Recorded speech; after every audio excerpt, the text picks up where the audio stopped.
안녕하세요. 송영욱TV의 송영욱입니다.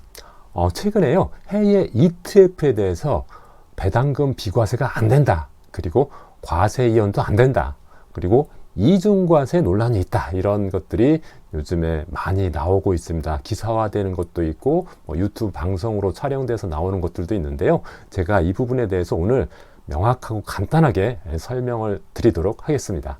절세 상품 하면 대표적인 게 ISA, 그 다음에 IRP, 연금저축계좌가 있죠. 그런데 이러한 상품에 대해서 2025년부터 세제가 개편되면서 절세 혜택이 조금 줄어들었습니다. 그 부분에 대해서 좀 더 명확하게 설명드리려고 하는데요. 최근 기사를 보면은 연금 투자 날벼락, 미국 배당세금 환급이 중단되었다, 이런 기사도 나오고 있고요. 해외 펀드 절세계좌 세제 혜택이 사라졌다, 이런 기사도 나오고 있고요. 그 다음에 연금계좌에서 해외 ETF 빼라, 그런 기사도 있고요. 이중과세 논란, 연금계좌 해외 ETF에서 개인들이 259억이나 순매도했다, 이런 기사가 나온 근거에는 2025년부터 그 절세계좌에서 가입한 국내산 해외 펀드에 대해서 세법이 개정되었기 때문입니다.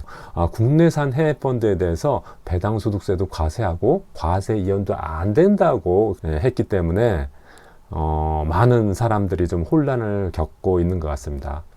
그래서 지금 상황에서 이렇게 세법 개정으로 인해서 그 절세 혜택이 줄어들었는데, 이런 경우 절세 계좌는 이제 필요 없는 것인가? 이런 부분도 한번 확인해 보도록 하겠습니다.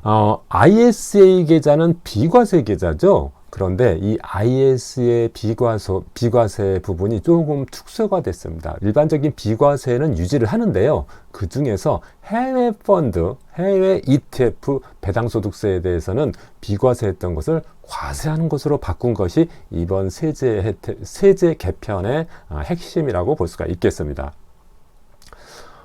일반적인 그 절세 혜택이 없는 일반 계좌가 있고, 그 다음 절세 혜택이 있는 절세 계좌가 있죠. 절세 혜택이 없는 일반 계좌의 경우에는 이번 세제 개편으로 변하는 게 하나도 없습니다. 왜냐하면은 기존에 그 절세 혜택이 없던 일반 계좌는 이미 배당소득세에 대해서 과세하고 있었기 때문에 이번 세제 개편으로 인해서 달라진 건 하나도 없습니다. 계속 과거와 같이 과세를 하는 거죠. 그런데 이번에 달라진 점은 뭐냐면은 비과세 계좌, ISA와 같은 이자 배당소득에 대해서 비과세되는 계좌에서 상품을 투자한 경우에, 예를 들어서 국산 해외 펀드, 예를 들어서 코덱스 미국 S&P 500, 타이거 미국 나스닥 100, 이런 것들은 우리나라에서 만든 상품인데 해외에 투자되는 펀드거든요. 그러니까 국산 해외 펀드입니다. 이런 상품들은 2024년까지는 배당소득세에 대해서 비과세했는데 2025년부터는 과세로 바뀌었다, 이렇게 보시면 되겠습니다. 그런데 미국산 해외 펀드, 미국에서 만들어져서 우리나라에서 판매되고 있었던 거 있지 않습니까? 스파이나 QQQ 같은 거, 그런 것은 과거에도 배당소득세 과세했고요. 2025년에도 과세했기 때문에 작년하고 금년하고 바뀐 게 없습니다. 바뀐 것은 국내에서 발행된 해외 펀드 중에서 해외에 투자되는 펀드에서 배당소득이 나왔을 때 그 부분이 2024년까지는 비과세였는데 이게 과세로 바뀌었다. 요 점만 차이가 있다, 이렇게 알아두시면 되겠습니다. 절세 계좌에는 또 IRP와 연금저축이 있죠. IRP와 연금저축 같은 경우는요, 과세 이연이라는 혜택이 있었습니다. 과세 이연이라는 것은 뭐냐면은 과세, 세금을 부과하는 것을 연기시켜준다. 그러니까 세금을 지금 내야 되는데 10년, 20년 후에 내도 된다. 요렇게 이것이 바로 과세 이연이거든요. 그런데 해외 펀드의 배당소득세에 대해서 과세 이연이 안 된다, 이렇게 바뀐 거죠. 왜냐하면 IRP나 연금저축에서 만약에 해외 펀드에 가입한 경우 여기서 나온 배당소득세에 대해서 과세를 하기 때문에 과세 이연도 안 된다, 이렇게 바뀐 겁니다. 이걸 단계별로 좀 구체적으로 말씀을 드리도록 하겠습니다. 미국 애플 주식을 가지고 있는 해외 펀드가 있다고 가정해 볼게요. 그런데 그 애플 주식이 배당금을 100 지급했습니다. 그러면은 그 배당금을 일단은 펀드에다가 입금시키겠죠. 그런데 그 펀드에 입금시킬 때 배당금 100 다 입금을 시킨 게 아니라 배당소득세를 15 빼고 85만 입금을 시킵니다. 그럼 펀드 입장에서는 100을 다 받는 게 아니라 85만 받는 거죠. 그런데 IRP나 연금저축에서 이 국내 상장 해외 ETF에 가입한 사람의 경우에는 국세청에서 15만큼을 더 줍니다. 85에다가 15만큼을 국세청에서 환급해가지고 100을 만들어서 투자자한테 배당금 100을 지급하게 되는 거죠. 그러니까 미국에서는 배당소득세로 과세를 했는데 우리나라 국세청이 그 미국에서 배당소득세로 낸 15만큼을 돌려주는 겁니다. 우리나라 국세청에서. 그래서 100을 만들면은 투자자 입장에서는 어쨌든 배당금 100만큼을 다 받는 거니까 비과세 효과가 있는 거죠. 그런데 2025년부터는 국세청에서 환급해주는 15 부분을 없애버린 겁니다.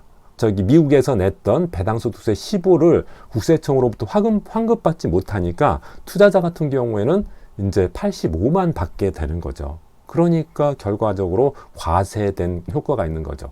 IRP나 연금저축과 같은 절세 상품 또는 비과세 상품에 가입했어도 이렇게 배당금에 대해서 과세되는 결과가 나타나는 겁니다. 2024년 같은 경우는 비과세가 된 상황이 과세 이연돼 가지고 연금 수령할 때 결국 과세하게 되는데 연금 수령할 때도 배당소득세만큼을 과세하는 게 아니라 연금소득세 3.3에서 5.5%로 과세하기 때문에 세금도 늦게 내고 세율도 3.3에서 5.5%로 낮아졌기 때문에 투자자한테는 굉장히 유리했습니다. 그런데 2025년부터는 투자자한테 배당금에 대해서 15만큼 과세하고 국세청에서 환급해주지 않으니까 결국 과세 이연이라는 의미가 전혀 없죠. 이미 과세해버렸기 때문에 과세 이연이라는 효과가 없어져 버립니다. 뿐만 아니라 연금 수령 시 또 연금소득세로 과세를 하잖아요. 그러면은 배당소득세도 과세하고 연금소득세도 과세하고 이렇게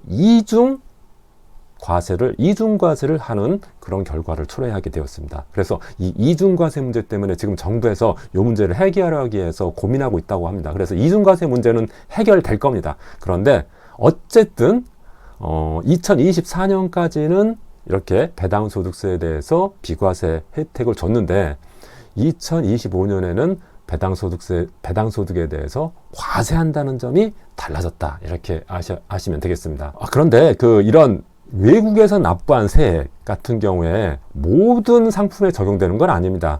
일반 계좌의 경우에는 이미 과세한 게 있었기 때문에 이번 세제 개편에 영향이 전혀 없고요. 절세 계좌의 경우에만 세제 개편에 영향이 있는데 비과세가 전부 다 안 되는 게 아니라 해외 펀드, 해외 ETF에 투자한 배당소득에 대해서만 비과세가 축소됐기 때문에 그것을 제외한 나머지 모든 상품에 대해서는 아직까지 비과세 효과가 있다. 이렇게 알아두시면 되겠고요. 그 다음에 국내 펀드의 영향 기준으로 봤을 때 국내 투자 펀드에 대해서는요, 세제 개편에 영향이 전혀 없습니다. 모든 배당소득에 대해서 ISA 같은 경우 배당소득에 대해서 비과세합니다. 그렇지만은 해외 투자 펀드, 예를 들어서 미국에 투자한다, 미국 애플 주식에 투자하는 펀드, 미국 엔비디아에 투자하는 펀드, 이런 것도 있지 않습니까? 그런 경우에는 이번 세제 개편의 영향을 받아서 비과세 한도가 축소된다. 어느 정도 거기서 받는 배당소득세에 대해서 비과세 혜택이 없어졌다. 그러니까 모든 상품에 대해서 비과세 혜택이 없어진 게 아니라 해외 투자 펀드에서 나오는 배당 수익에 대해서만 비과세 혜택이 없어졌다. 이렇게 여러분들이 알아두시면 되겠습니다. 앞으로 이런 비과세 혜택이 좀 없어지고 과세 이연 효과가 좀 축소되었다. 이런 것 때문에 ISA, IRP 연금저축을 가입하지 않아도 되는가? 매도하고 끝내야 되는가? 그렇지는 않죠. 지금 예를 들어서 IRP나 연금저축 같은 경우를 해약해버리면은 기타 소득세로 16.5%로 과세하기 때문에 굉장히 불리해집니다. 그러니까 계속 유지하는 게 좋다. ISA와 같은 비과세 상품은 여전히 국내 이자소득, 배당소득에 대해서 비과세를 하고 있고요. 비과세 한도도 계속 유지되고 있습니다. 이것은 혜택을 계속 받아야죠. 그러니까 유지하는 게 좋겠고요. 그 다음에 세액공제 상품이 연금저축이나 IRP 같은 경우도 국내 상품 상관없이 세액공제가 되고요. 국내 상품 같은 경우는 과세 이연이 유지됩니다. 국외에 국외에 투자되는, 미국에 투자하는 해외 펀드 같은 경우는 과세 이연 효과가 없어졌지만은 국내에 투자되는 ETF나 펀드 같은 경우에는 과세 이연이 계속 유지가 되는 겁니다. 그러니까 아직까지 의미가 있는 거고요. 여전히 유효하다고 볼 수가 있겠습니다. 여러분, 최근에 유튜브나 아니면 뉴스에서 그 절세 상품에 대해서 굉장히 안 좋게, 그리고 지금부터는 이제 안 해도 되는 것처럼 방송하거나 또는 기사화하는 게 있는데, 사실 그 정도로 안 좋은 건 아닙니다. 어쨌든 그래도 절세 혜택이 아직까지 많이 남아 있기 때문에 계속 유지하는 게 좋다고 저는 생각을 합니다.